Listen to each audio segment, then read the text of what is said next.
Buonasera a tutte e a tutti, bentrovate e bentrovati a questo nuovo appuntamento. La lezione di oggi è incentrata sulla figura del padre cappuccino sardo Francesco da Monteleone, vissuto nella seconda metà del Seicento.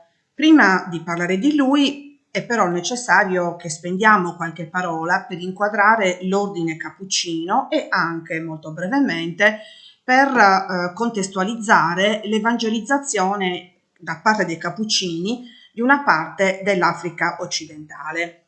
Mi riferisco al Congo storico, all'Angola e al Benin, dove appunto i Cappuccini fondarono le loro missioni, ma dove a partire dalla fine del 400 anche altri ordini religiosi avevano tentato la cristianizzazione di quelle popolazioni.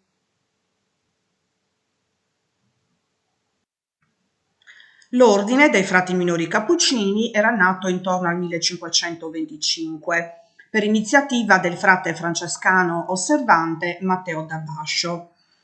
Matteo da Bascio aveva affermato in maniera polemica rispetto a quanto allora si viveva che i francescani dovevano ritornare allo stile di vita praticato da San Francesco, stile di vita che doveva essere incentrato di nuovo sulla predicazione itinerante, sull'eremitismo e sulla penitenza.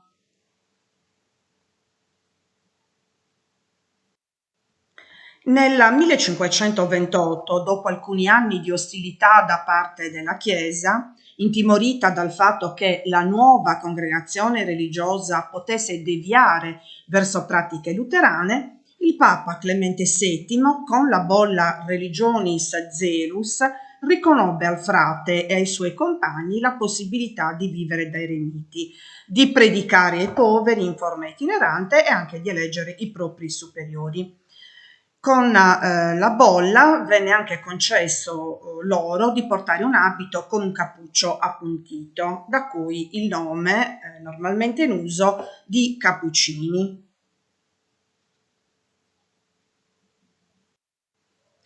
Nel 1574 il Papa Gregorio XIII aveva autorizzato la diffusione dell'ordine anche fuori dall'Italia. Così, in pochi decenni, i Cappuccini arrivarono a comprendere 14.000 frati e 1 migliaio di conventi.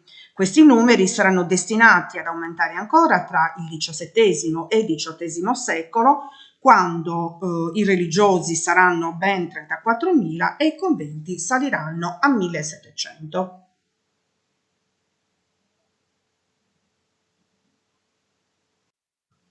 L'ordine cappuccino aveva tra i suoi obiettivi anche l'apostolato missionario e alla metà del Seicento fondò le sue prime missioni evangelizzatrici in Congo, territorio formato all'epoca da aree comprese negli attuali Gabon, Angola, Repubblica Democratica del Congo e Repubblica del Congo. Quindi mi riferisco alle attività missionarie cappuccine in quelli che furono i territori del Congo storico.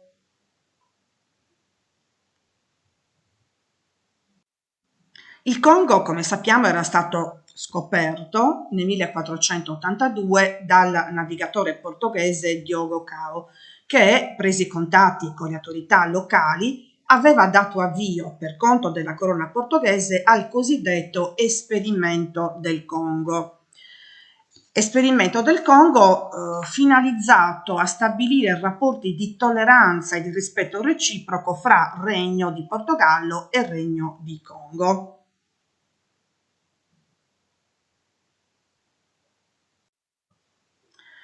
L'opera di evangelizzazione iniziò negli anni 90 del 400, quando il re congolese Nzonga-Nkuvu autorizzò l'arrivo di missionari domenicani dal Portogallo, convertendosi al cristianesimo e ricevendo come nome di battesimo il nome João.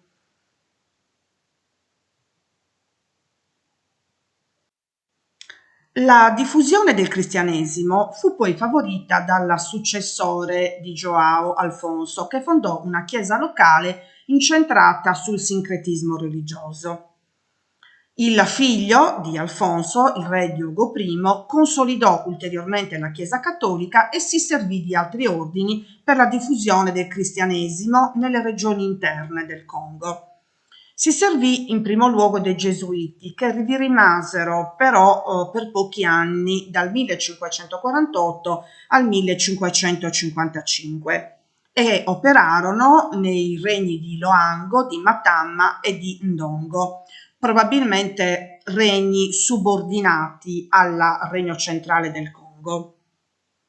Le tensioni con la Corona di Portogallo e le divergenze di carattere politico portarono però il re Diogo I ad allontanare i Gesuiti e a porre fine alle loro missioni in terra congolese, sebbene in maniera temporanea.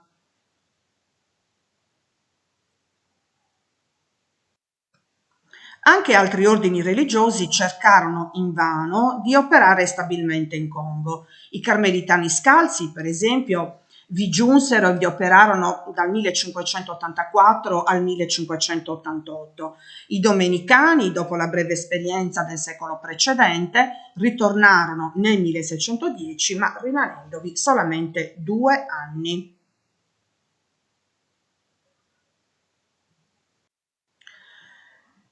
Nel 1619 ritornarono in Congo anche i Gesuiti, che pochi anni più tardi, nel 1625, istituirono il Collegio di San Salvador, rivolto alla formazione delle elite locali.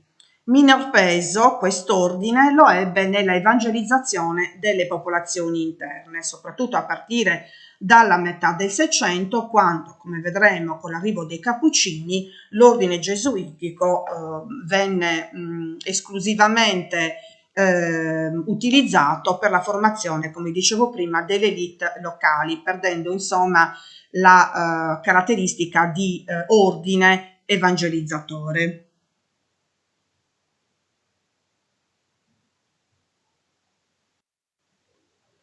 Sempre nel 1619 il pontefice Paolo V dispose l'invio di alcuni missionari cappuccini. Il capitolo generale dell'ordine mandò in Congo il 3 luglio di quell'anno un visitatore generale e anche 6 religiosi spagnoli per prendere, diciamo, conoscenza del territorio, però i cappuccini non vi intrapresero al momento l'apostolato missionario.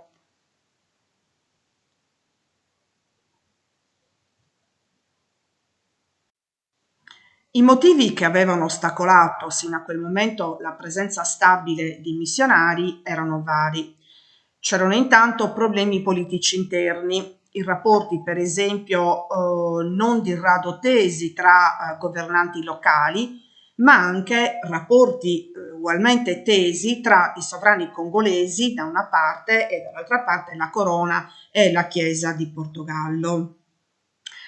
Inoltre, i primi missionari non riuscivano a far fronte a problemi di varia natura. Per esempio, era molto difficile superare l'ostilità dei capi tribù, l'ostilità delle autorità religiose locali, quelli che i cappuccini chiameranno gli stregoni o i maghi, e inoltre era anche molto problematico comunicare con le popolazioni locali. I missionari, in mancanza di grammatiche d'uso e di dizionari, non potevano apprendere le lingue congolesi prima di partire e, arrivati in loco, era necessario del tempo prima di poter acquisire un adeguato bagaglio lessicale. Era inoltre molto difficile ricondurre le conoscenze linguistiche apprese in un'unica grammatica per la presenza di numerose varietà linguistiche e di numerosi dialetti, che richiedevano quindi uno studio e una sperimentazione pratica della lingua.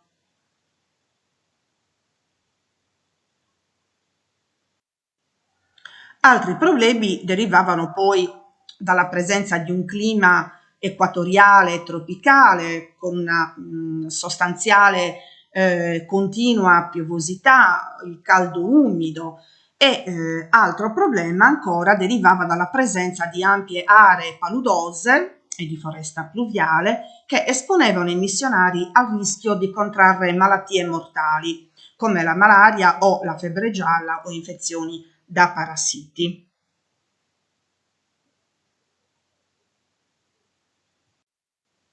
Solo a partire dagli anni 40 del Seicento il Congo poté essere interessato da una presenza missionaria costante. Il re del Congo, Alvaro II, scontento per l'opposizione fatta dal Portogallo all'ordinazione di religiosi congolesi, chiese al pontefice che la chiesa locale fosse separata da quella portoghese. Il pontefice optò per una soluzione di compromesso e decise di inviare in Congo alcuni frati cappuccini italiani e spagnoli che sarebbero stati nel contempo preti di parrocchia e missionari. Nel 1643, dunque, 6 missionari cappuccini, 5 italiani e 2 spagnoli, partirono alla volta del Congo, raggiunti 2 anni dopo da altri 12 missionari. Tra costoro il sardo Bonaventura da Nuoro, al secolo Angelo Pirella, esponente di una nobile famiglia nuorese, il primo cappuccino sardo a partire missionario in Africa.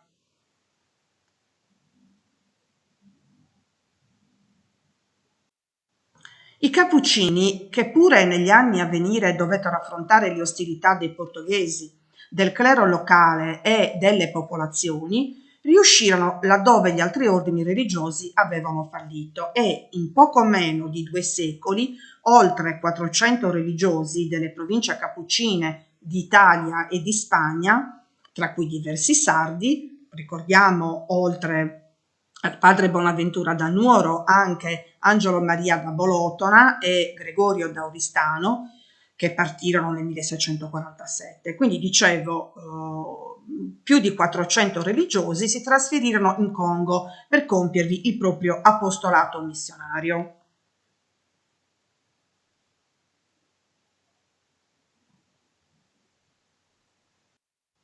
L'ordine riuscì a fondare missioni anche nelle regioni più interne del Congo, nonostante i problemi a cui ho fatto poco fa cenno e nonostante la lunga guerra civile che dopo il 1665 portò a una pesante crisi politica, sociale e religiosa che ebbe ricadute in loco anche sull'ordine cappuccino. I cappuccini non si limitarono a evangelizzare, ma si adoperarono anche per istruire le popolazioni locali, fondandovi scuole e persino una università.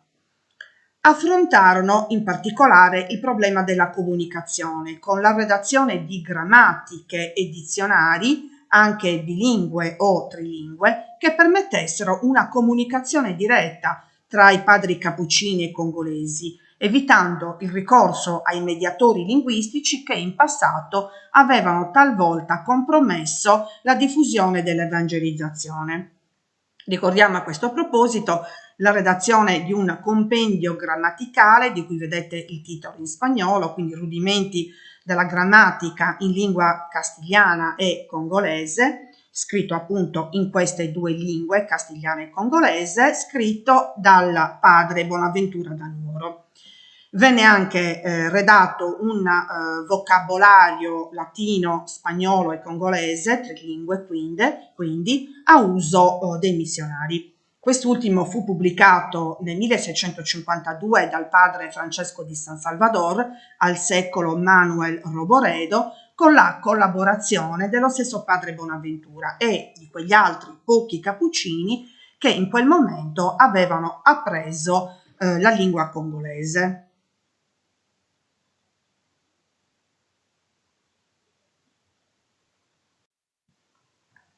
I cappuccini studiarono a fondo la lingua, ma anche la storia e la geografia del Congo, trasferendo le nuove conoscenze su quest'area africana in trattati scientifici, come, giusto per ricordare il più antico, la storica descrizione dei 3 regni del Congo, Matambe et Angola, pubblicato nel 1687 dal padre Giovanni Antonio Cavazzi da Montecuccolo.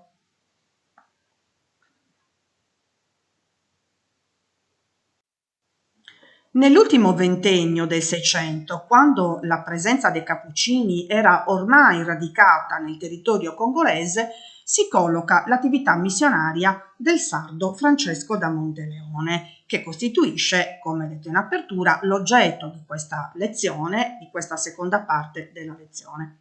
Incominciamo col dire che sulla sua vita si hanno pochissime notizie. Sappiamo che era nato nel Regno di Sardegna, nel villaggio di Monteleone Roccadoria, nei pressi di Alghero, nell'anno 1655.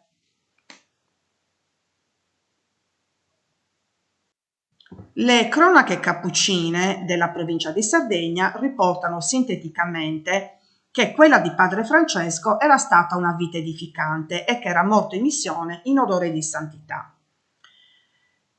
Il giudizio appare condiviso anche dai suoi compagni di apostolato che lo elogiarono nelle pagine di una relazione, la breve e succinta relazione del viaggio nel Regno del Congo, pubblicata nel 1692, una relazione dove in più punti si fa riferimento all'opera di predicazione svolta dal nostro Francesco da Monteleone.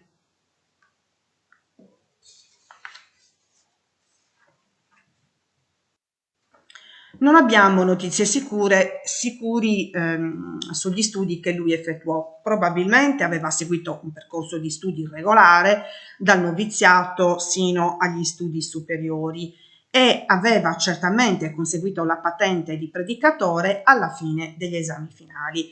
La predicazione costituirà, come vedremo, il cardine dell'azione missionaria del cappuccino sardo e senza la patente di predicatore egli non avrebbe appunto potuto portare avanti questo aspetto della sua vita da missionario.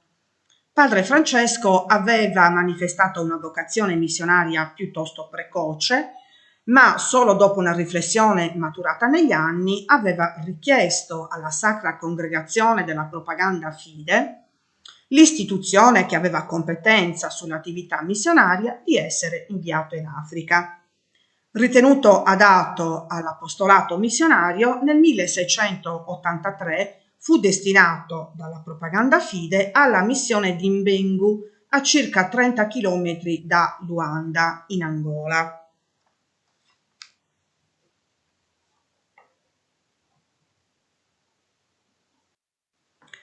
Il 17 febbraio del 1683 padre Francesco si imbarcò nel porto di Alghero su un veliero diretto a Villafranca di Provenza, nei pressi di Nizza, dove lo attendevano altri 2 cappuccini sardi destinati alle missioni africane, tale padre Francesco e il padre Apollonio da Sassari. A Villafranca egli soggiornò per oltre un mese.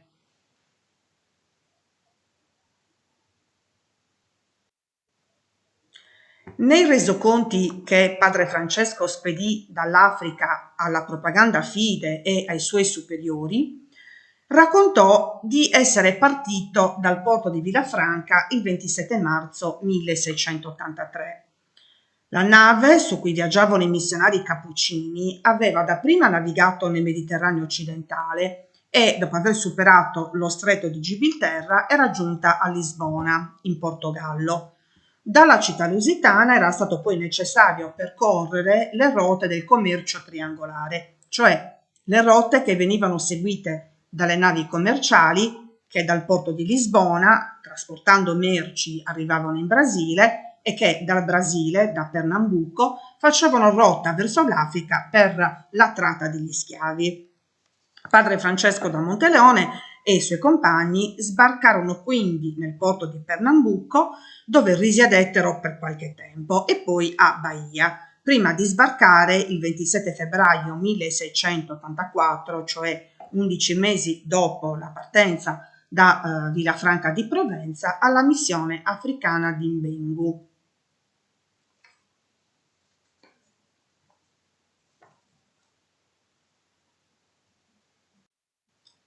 A Mbengu, il padre Francesco da Monteleone iniziò il suo apostolato la domenica di Passione con la pratica delle 40 ore, una devozione che era particolarmente cara all'ordine dei Cappuccini, e poco dopo iniziò la predicazione itinerante come era nello spirito dell'ordine. Si spinse da Mbengu sino al villaggio di Mombella, distante circa 30 chilometri e qui soggiornò una settimana per insegnare il catechismo e per fare la prima conoscenza delle popolazioni congolesi, del modo di vivere, della loro religiosità.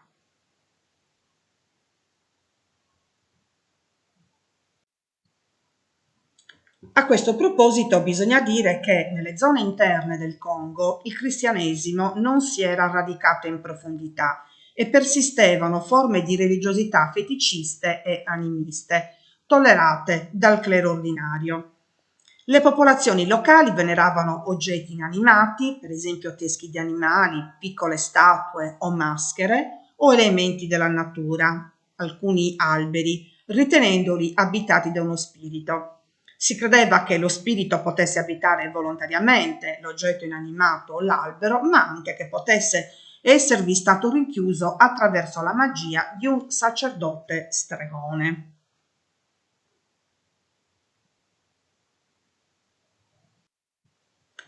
L'approccio del padre Cappuccino a queste sconosciute forme di religiosità, ben delineato nelle sue lettere e nelle relazioni scritte dai compagni, è certamente un approccio che mostra interesse, che mostra curiosità, ma la curiosità derivava dal bisogno di individuare quanto, ostacolando l'evangelizzazione, andava certamente bloccato. Francesco da Monteleone non accettava nessuna forma di superstizione e nemmeno nessuna possibilità di sincretismi religiosi. Lo sradicamento delle superstizioni e dell'idolatria prevedeva persino il ricorso alle maniere forti. L'ordine, ricordiamo, al tempo non condannava lo zelo missionario che si esprimeva con la forza. Al contrario, questo elemento era apprezzato e valorizzato tanto dai superiori quanto dai compagni.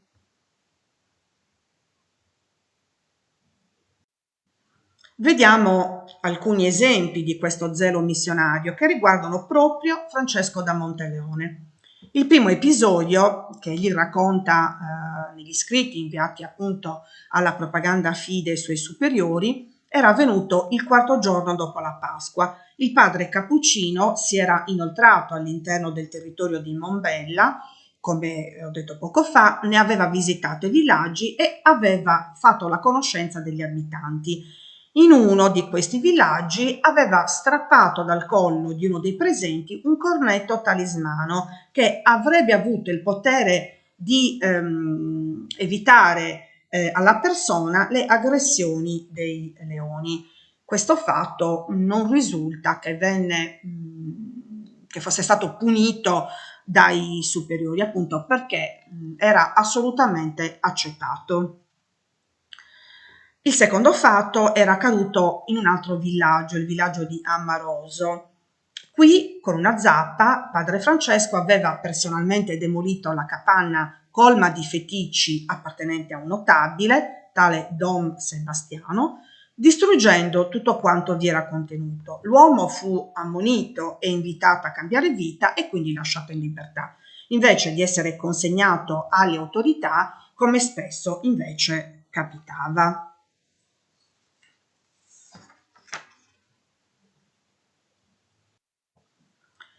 Molto interessante è anche l'episodio che le fonti ricordano come una vera e propria caccia all'uomo. In questo caso la preda era lo stregone Bumba Zumba, un termine, un'espressione africana che lo stesso Monteleone traduce e che significa padre e dio della terra, quindi una figura di rilievo, un vero e proprio sacerdote.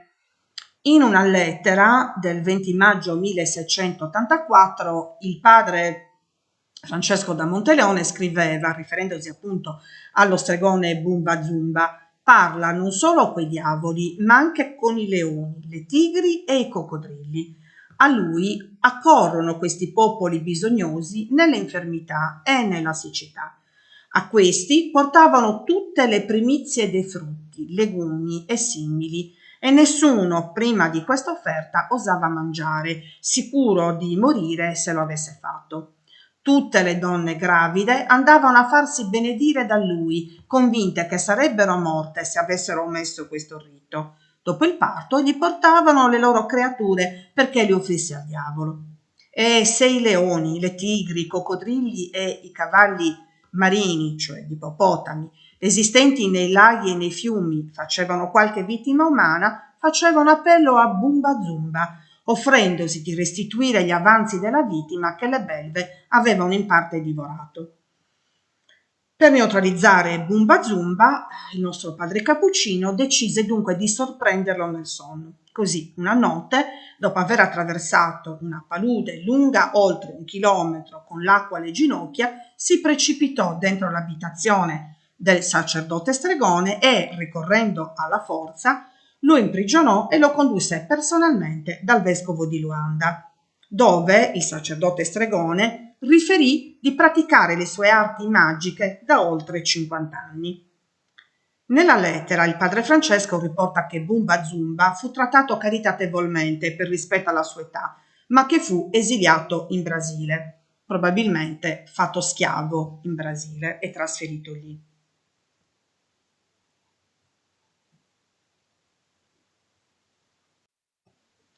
L'impegno nel Regno di Congo fu circoscritto a pochi mesi. Conclusa la predicazione itinerante, padre Francesco rientrò infatti a Luanda e da qui si recò all'isola di São Tomé, dove giunse il 2 luglio 1684, ricevuto con entusiasmo, così riporta nelle lettere, dal clero e dal popolo. Per qualche tempo fu ospite del vescovo e, negli ultimi giorni di agosto, si stabilì nel convento di Sant'Antonio. L'isola di São Tomé, che per la sua collocazione geografica si prestava a diventare un nuovo centro di evangelizzazione, era stata allora elevata a prefettura apostolica e il primo prefetto fu proprio il padre Francesco da Monteleone, che era stato nominato in questo ruolo per l'ottima reputazione e anche per la sua fama di religioso infaticabile.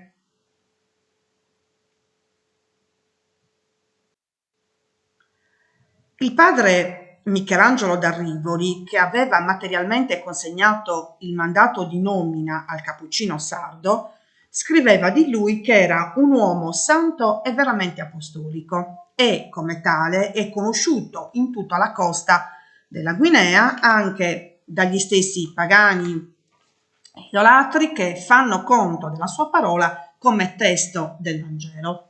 I successi da lui ottenuti sono veramente meravigliosi. Questo è solamente uno dei tanti giudizi che le fonti storiche conservano di questo padre cappuccino.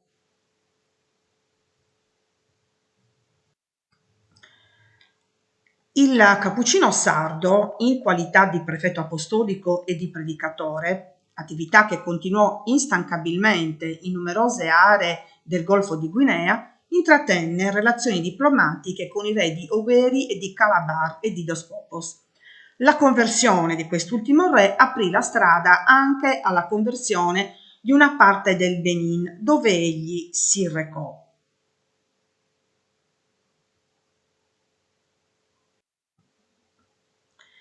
Questa seconda parte della sua vita missionaria in Africa fu ancora più ardua della prima per la presenza nel territorio di protestanti inglesi, olandesi e danesi, quindi era necessaria anche un'abilità diplomatica che effettivamente il nostro personaggio mise in atto.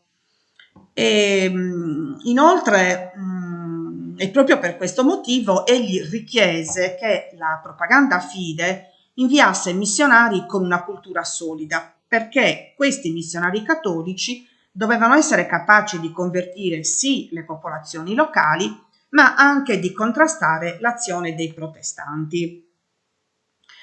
Era interessato in particolare ad avere la presenza di confratelli sardi, sui quali scriveva: «Sono a proposito per queste terre i cappuccini sardi, tanto per la resistenza del clima come della lingua, che non hanno difficoltà alcuna ad apprenderla e possono predicare fin dal primo giorno e possono essere intesi, e ciò è di grande guadagno per una missione». Ora, al di là appunto dell'esagerazione, probabilmente questa richiesta nasceva anche da alcune caratteristiche dei Cappuccini Sardi che sono evidenziati anche in altri documenti, probabilmente proprio per la resistenza al clima. Non solo chiedeva la presenza di confratelli sardi, ma chiedeva anche la presenza di maestri conversi sardi, cioè di artigiani laici, tra cui un maestro di paleta, un muratore e un maestro d'ascia, cioè un carpentiere. Le richieste del Cappuccino andarono però disattese, non tanto a causa dei rifiuti dei suoi superiori o della propaganda fide, quanto per l'opposizione messa in atto dal governo portoghese, che intendeva asservire i missionari ai propri interessi politici, mentre questi, dal canto loro, opponevano una forte resistenza. Le fatiche dell'apostolato, ricordiamo che la seconda parte della missione durò 10 anni, quindi dicevo le fatiche dell'apostolato, ma anche i tormenti spirituali del Cappuccino, che spesso era scoraggiato per la difficoltà della missione e che pensava spesso di recarsi missionario in Messico e di lavorare con quelle popolazioni. Quindi questi aspetti minarono la salute di padre Francesco da Monteleone.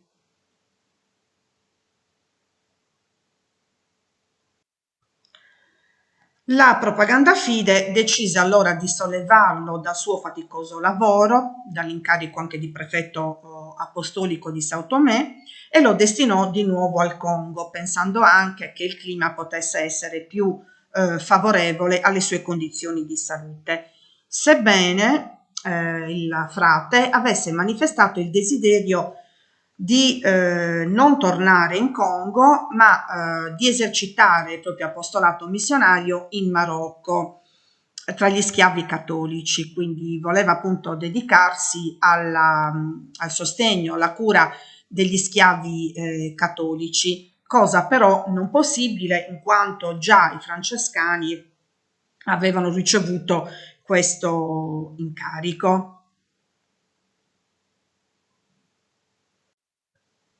Gli anni 1693-1695 furono molto travagliati per Francesco da Monteleone, ma furono anche anni di grande progettualità. Egli infatti desiderava che fossero aperti degli ospizi cappuccini in Brasile, a Bahia e a Madeira, dove i missionari europei, prima di recarsi in Africa, avrebbero potuto riprendersi dalle fatiche del lungo viaggio e dove avrebbero potuto cominciare ad apprendere la lingua e la cultura africana. La propaganda fide accolse le proposte del frate sardo e il 30 maggio del 1695 autorizzò la fondazione dei due ospizi. Quello di Bahia era stato affidato proprio a Francesco da Monteleone, mentre quello di Madeira al padre Andrea da Pavia, che risultava peraltro bene accetto alla corte di Lisbona per la sua notevole abilità diplomatica.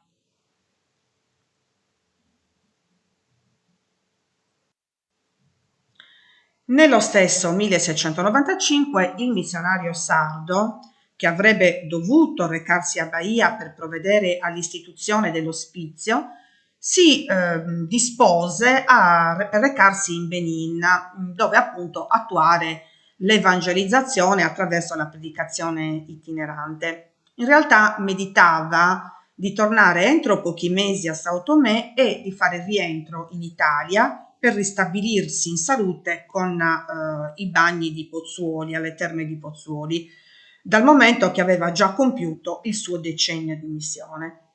Ma questo progetto non poté concretizzarsi perché, mi avvio alla conclusione di questa video lezione, perché l'8 dicembre del 1695, dopo aver nominato un successore, Francesco da Monteleone lasciò Sao Tomé diretta in Benin e qui morì. Quindi tutti i suoi progetti, quelli personali e quelli che riguardavano la missione, rimasero non conclusi. Gli storici dell'ordine, come ho accennato prima, lo hanno definito un vero servo di Dio e addirittura il principale cappuccino dell'isola di Sao Tomé. Molti concordano che egli morì in odore di santità. Vi ringrazio con questa slide e queste ultime informazioni sul nostro padre cappuccino sardo. Finisce questa video lezione. Come già per la precedente lezione, vi invito a prendere visione anche della bibliografia essenziale che ho pubblicato appunto in queste ultime 2 slide che ora presento. Vi ringrazio per l'attenzione, spero di essere stata esaustiva e un caro saluto a tutte e a tutti.